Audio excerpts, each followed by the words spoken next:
just the suspenders. Okay, now we have a few elements on our HTML page, but it's called the World Wide Web, right? The thing that really makes the web work are links. Links to pages you like. Links to Ryan Gosling pictures. Links to pictures of babes like me. Links to all the things. You do this with the almighty A tag. By itself, the A tag creates a hyperlink, and you tell the link where to go with the href attribute. Add href, then equals, and the link you want, in quotes. You can make this an absolute link, like http codebabes.com, or relative link to something within your website.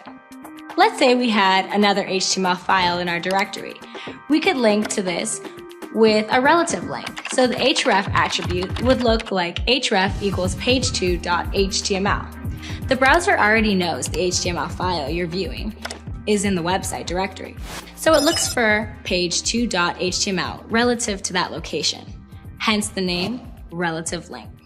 Pages full of text and links are great, but let's face it, a little boring. Time to spice things up.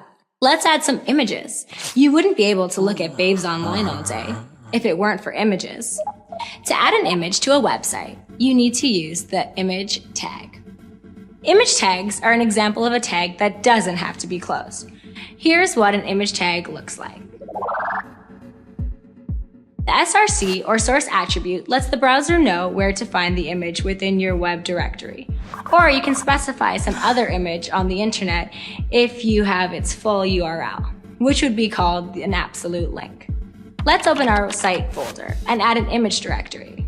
I'll put a babelicious picture of myself in there to reference. Sometimes, if people need to resize an image, you can use the optional height and width attributes. If they are not included, the browser will just display the image at its full size.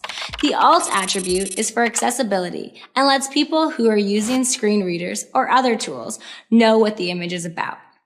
Nice work. Now we'll move on to HTML layout. Hope you can still concentrate.